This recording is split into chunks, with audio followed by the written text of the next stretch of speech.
નમસ્કાર અમારે સદાયને માટે આદરણીય અમારા વંદનીય પેન્શનર મિત્રો, નિવૃત્ત કર્મચારી મિત્રો, ભાઈઓ તથા બહેનો, સ્વાગત છે આપ સૌનું આપણી આ યુટ્યુબ ચેનલ ભાવેશ મકવાણા ન્યૂઝમાં. તો પેન્શનર મિત્રો, પેન્શન ન્યૂઝ ટુડેમાં આજે આપણે વાત કરીશું ગુજરાત રાજ્યના પેન્શનરોને મોંઘવારી રાહત એટલે કે ડીઆરમાં વધારા બાદ મળી છે આ બે મોટી ભેટો. તો પેન્શનર મિત્રો, કઈ બે મોટી ભેટો મળી છે જેની આજના વિડીયોમાં આપણે ચર્ચા કરવાના છીએ. તો આજનો વિડીયો તમે ખાસ કરીને અંત સુધી નિહાળી લેજો.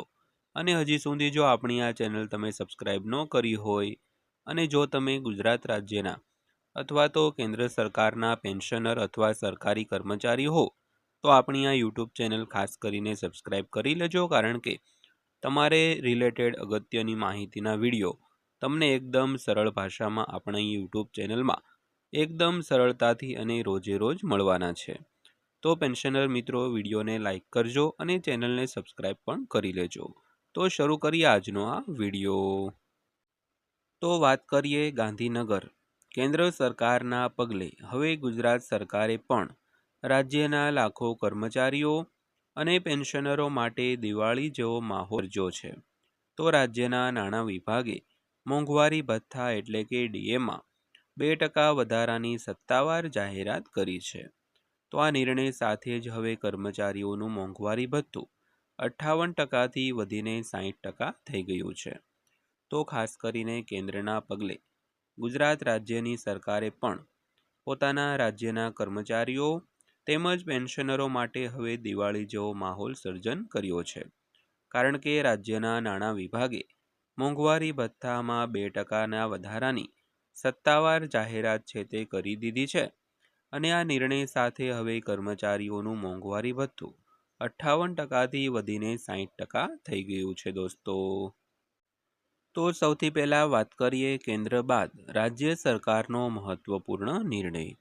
તો નોંધનીય છે કે 18 એપ્રિલ 2026ના રોજ મળેલી કેબિનેટ બેઠકમાં કેન્દ્ર સરકારે ડીએમાં 2%નો વધારો કરવાની મંજૂરી આપી હતી.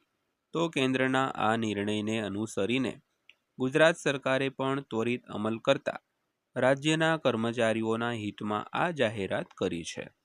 તો ખાસ કરીને કેન્દ્ર સરકારે પોતાના કર્મચારીઓ અને પેન્શનરોને 18 એપ્રિલ 2026ના રોજ જે કેબિનેટની બેઠક મળી હતી તેમાં સરકારે 2%નો ડીએ વધારો જાહેર કર્યો હતો.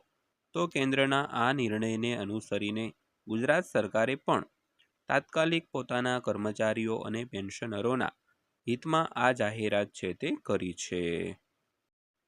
તો ત્યારબાદ વાત કરીએ તો ક્યારથી મળશે લાભ અને એરિયર્સની ગણતરી વિશે. તો આ વધારો 1 જાન્યુઆરી 2026ની અસરથી લાગુ ગણવામાં આવશે. તો વધારાનું ભથ્થું મે 2026ના પગાર સાથે ચૂકવવામાં આવશે અને એરિયર્સ એટલે કે તફાવતની રકમ જાન્યુઆરીથી એપ્રિલ સુધીના કુલ 4 મહિનાના તફાવતની રકમ મે માસના પગાર સાથે એટલે કે જે જૂન 2026માં હાથમાં આવશે તેની સાથે રોકડમાં ચૂકવવામાં આવશે મિત્રો. તો ખાસ કરીને 4 મહિનાનું જે એરિયર્સ છે તે આવતા મહિને એટલે કે જૂનમાં જે મે 2026ના માસનું પગાર અને પેન્શન આવશે તેની સાથે એક સાથે ચૂકવવામાં આવશે દોસ્તો. તો ત્યારબાદ વાત કરીએ તો કોને કોને થશે આ નિર્ણયનો લાભ.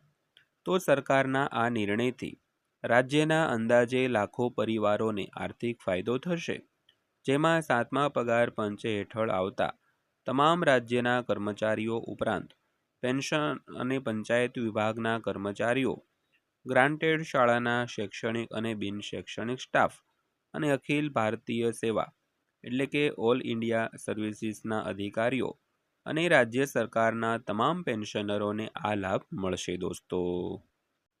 તો ત્યારબાદ જોઈએ તો મોંઘવારી વચ્ચે મોટી રાહત. તો છેલ્લા કેટલાક સમયથી વધતી જતી મોંઘવારી વચ્ચે સરકારના આ નિર્ણયથી કર્મચારીઓના માસિક પગાર અને પેન્શનરોની પેન્શનની રકમમાં સીધો વધારો જોવા મળશે.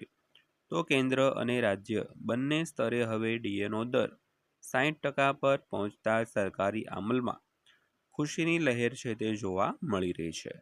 તો ખાસ કરીને વધતી જતી મોંઘવારી વચ્ચે દરેક પેન્શનરો અને કર્મચારીઓને 2% ડીએ વધારાથી ખૂબ સારી એવી રાહત મળી રહી છે અને ડીએ વધતા સરકારી આલમમાં ખુશીની લહેર પણ જોવા મળી રહી છે તો દોસ્તો આ હતી આજની માહિતી પસંદ આવી હોય, વિડીયો સારો લાગ્યો હોય તો વિડીયોને એક લાઇક કરજો અને આવી જ માહિતીઓ મેળવવા માટે આપણી આ ચેનલ સબસ્ક્રાઈબ કરી લેજો।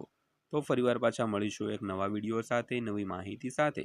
ત્યાં સુધી સૌને જય હિન્દ, વંદે માતરમ।